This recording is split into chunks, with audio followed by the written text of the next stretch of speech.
محمد نبینا بنور ہادی۔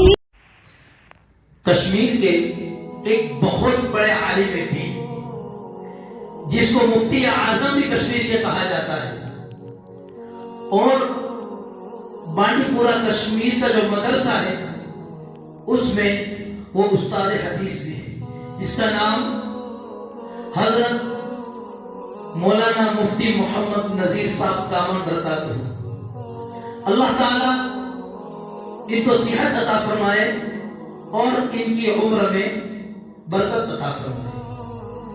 ابھی ایک دو روز پہلے انہوں نے بتایا کہ ایک شخص تھا جس کو عمرے کے لیے جانا تھا۔ اب اس نے خواب دیکھا اور خواب کے اندر رسول اللہ کی زیارت کی۔ خواب کے اندر رسول اللہ صلی اللہ تعالی علیہ وسلم کی زیارت کی، مدینہ دیکھا، مسجد نبوی دیکھی، روضہ اقدس کو دیکھا، مگر جب اندر جانے کی اجازت ملی تو اندر گئے تو دیکھا کہ رسول اللہ صلی اللہ تعالی علیہ وسلم غمگین بیٹھے ہوئے۔ پوچھا کہ یا رسول اللہ آپ غمگین نظر آ رہے ہیں، تو فرمایا کہ آپ دیکھتے نہیں کہ کشمیر کے نوجوان بچے اور بچیوں کو ہو کیا گیا ہے، یہ پیغام ان تک پہنچا دو۔ بلکہ میں تو یہ کہتا ہوں کہ یہ پیغام صرف کشمیر والوں کے لیے نہیں بلکہ پوری دنیا کے لیے ہے، پوری دنیا کے مسلمانوں کے لیے ہے، پوری امت مسلمہ کے لیے پیغام ہے کہ آج دیکھیں کہ مسلمان بے حیائی کی طرف لپک رہے ہیں۔ مسلمانوں کے اندر سے پردے کا نظام بالکل ختم ہو گیا۔ شریعت کے اندر پردے کا کیا مقام ہے آج مسلمان یہ چیز کو بھول چکے ہیں۔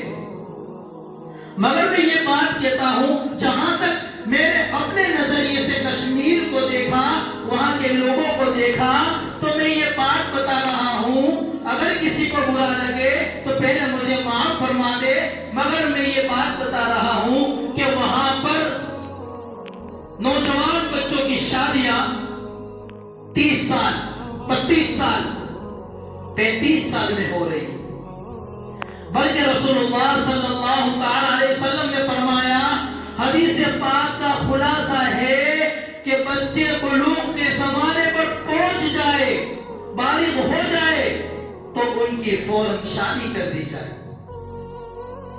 رسول اللہ نے فرمایا 3 چیزوں کے اندر دیر نہ کی جائے، کہ نماز کا وقت ہو جائے تو نماز کو فوراً پڑھ لیا جائے، اور میت ہو جائے تو اس کو فٹافٹ دفن کیا جائے، اور بچے بالغ ہو جائے تو ان کی جلد از جلد شادی کرا دی جائے، تاکہ وہ گناہ سے بچ جائے، خرافات سے بچ جائے، زنا سے بچ جائے۔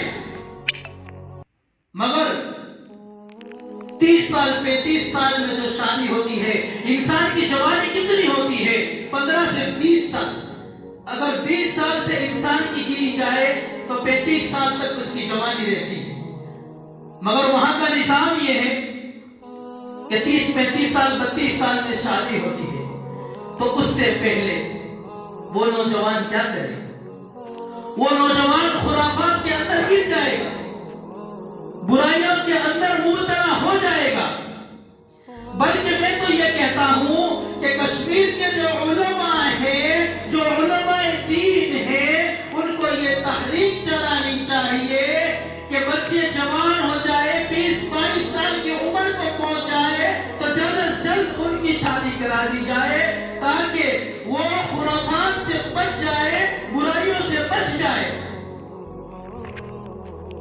بلکہ ساری دنیا کا نظام یہ ہونا چاہیے کہ بچے بلوغ کے زمانے پر پہنچ جائے تو ان کا اچھا رشتہ دیکھ کر شادی کرا دی جائے۔ اگر یہ نہیں ہوگا تو ہمارے بچے، ہماری آنے والی نسلیں زنا میں مبتلا ہو جائے گی، برائیوں میں مبتلا ہو جائے گی، خرافات میں مبتلا ہو جائے گی، اور اس کے ذمہ دار کون ہوں گے؟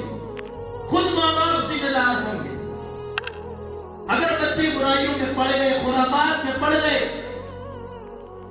تو کل قیامت کے دن والدین کی پکڑ ہو سکتی ہے کہ بھئی یہ بلوغ کے زمانے پر پہنچ گئے، ان کی شادی صحیح وقت پر نہیں ہوئی تو یہ گناہ میں مبتلا ہو گئے۔ آج دنیا کا یہ نظام چلتا ہے، آج اکثر نوجوان بچے اور بچیاں خرافات میں مبتلا ہیں، برائیوں میں مبتلا ہیں، اور ایک بہت بڑا مسلمانوں کا طبقہ بے حیائی کی طرف جا رہا ہے، بے حیائی کی طرف لپک رہا ہے۔ آج مسلمانوں کے گھروں میں سے، مسلمانوں کی تعلیم میں سے پردے کے نظام کو ختم کر دیا گیا۔ دوستو، پردہ کیا چیز ہے؟ پردے کے مقام کو کوئی پہچانا ہی نہیں ہے۔ دوستو، آج ہمارے بچے یونیورسٹی جاتے ہیں، کالج میں جاتے ہیں، اسکولوں میں جاتے ہیں، تو وہ کس طرح کا لباس پہن کر جاتے ہیں، ہمیں خود اچھی طرح پتا ہے۔ تو میرے دوستو، یہ ہمارے بچے جو یونیورسٹی جاتے ہیں، بے حیائی کی طرف جا رہے ہیں، کالج میں جا رہے ہیں، اسکولوں میں جا رہے ہیں، وہ کس طرح جا رہے ہیں، کیا کر رہے ہیں، یہ ان کے ماں باپ کے ذمے ہیں۔ قیامت کے دن 7 چیزیں اللہ کے عرش کے سائے میں ہوگی، اس میں ایک وہ چیز بھی ہوگی، عادل بادشاہ۔ بادشاہ سے مراد وہ نہیں ہے کہ جو حکمران ہے، جو دیش چلانے والے ہیں، جو ملک چلانے والے ہیں، بلکہ عادل بادشاہ وہ ہے کہ ایک باپ ہے، اس کے ہاتھ کے نیچے اس کی اولاد ہے۔ اب اس کو چاہیے کہ اپنی اولاد کی تربیت کیسے کرے، اپنی اولاد کی دیکھ بھال کیسے کرے۔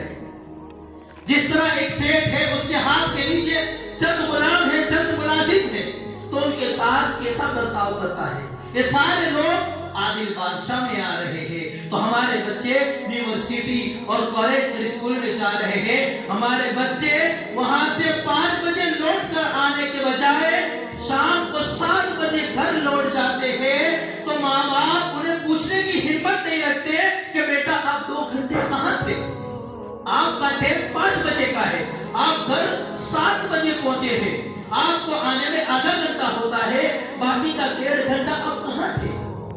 آج ماں باپ یہ نہیں پوچھتے، آج ماں باپ یہ نہیں پوچھتے، تو ہمارے بچے اور بچیاں غلط قدم اٹھاتے ہیں، خرافات میں مبتلا ہوتے ہیں، بے حیائی کی طرف جا رہے ہیں، پردہ داری کو ختم کر رہے ہیں۔ ایک ہمارے گھر میں، ہمارے ماحول میں، ہمارے محلے میں ایک پردے کا نظام ہونا چاہیے، ایک پردے کا اہتمام ہونا چاہیے۔ ایک بہت بڑے شیخ اللہ والے تھے، 80-85 سال کی عمر،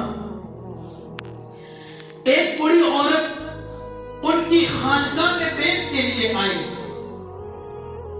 اس کی بھی عمر 80-85 سال کی۔ حضرت نے فرمایا بھئی پردے کا اہتمام کیا جائے، پردے کو لگایا جائے کہ عورت آئی ہے بیت ہونے کے لیے۔ وہ عورت کہنے لگی کہ حضرت پردے کی کیا بات ہے، آپ بھی 80-85 سال کے ہو، میں بھی 80-85 سال کی ہوں، خواہشات آپ کی بھی بڑی ہو چکی ہے اور خواہشات تو میری بھی بڑی ہو چکی ہے، پھر پردے کی کیا بات ہے؟ تو شیخ نے بڑا ہی پیارا جواب دیا۔ شیخ نے فرمایا کہ اگرچہ خواہشات آپ کی بھی بڑی ہو چکی ہے اور خواہشات میری بھی بڑی ہو چکی ہے، لیکن شریعت اب تک جواب